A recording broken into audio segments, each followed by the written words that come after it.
Bismillahirrahmanirrahim.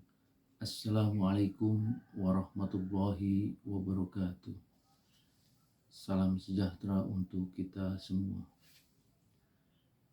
Yang terhormat Bapak Dr. Basuki Ranto MM selaku dosen mata kuliah perencanaan SDM serta sahabat-sahabatku yang berbahagia. Sebelum apa yang nanti akan saya sampaikan, ada sedikit beberapa hal yang ingin saya sampaikan. Yang pertama, perkenalkan, saya mahasiswa pasca sarjana Magister Manajemen Universitas Surapati, Unisba, Jakarta.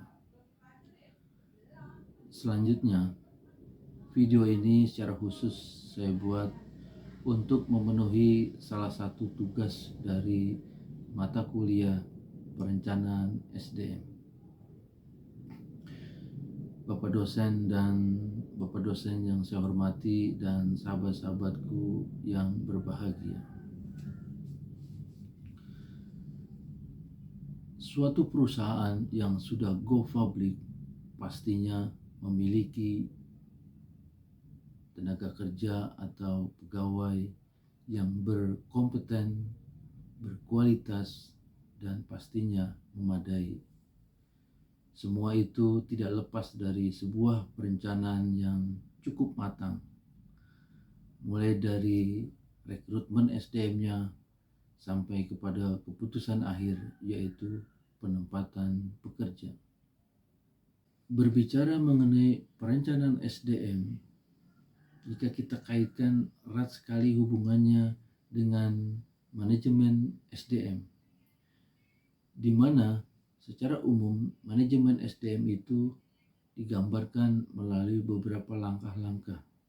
Langkah yang pertama yaitu rekrutmen SDM, langkah yang kedua seleksi, langkah yang ketiga orientasi, dan langkah berikutnya atau tahapan berikutnya yaitu penempatan. Manajemen SDM ini yaitu salah satu usaha untuk bagaimana kita memperoleh tenaga kerja yang berkualitas, kompeten, dan memadai. Dari beberapa tahapan tadi, rekrutmen SDM misalnya. Dalam rekrutmen SDM ini, kita harus betul-betul lakukan dengan cara yang baik agar pegawai yang kita cari betul-betul sesuai dengan yang kita inginkan.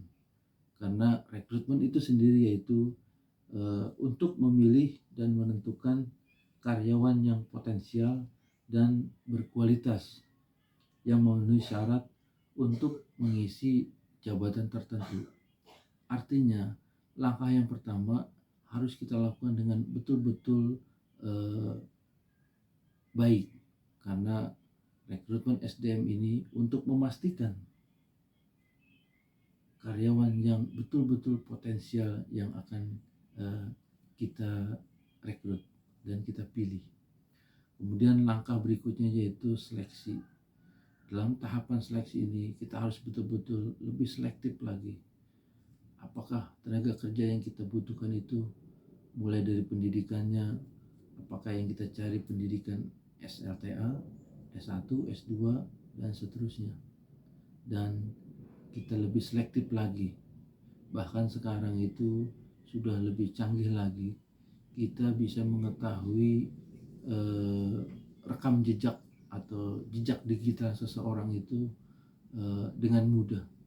Artinya dari hal itu kita bisa tahu secara langsung bagaimana kualitas seorang pegawai tersebut.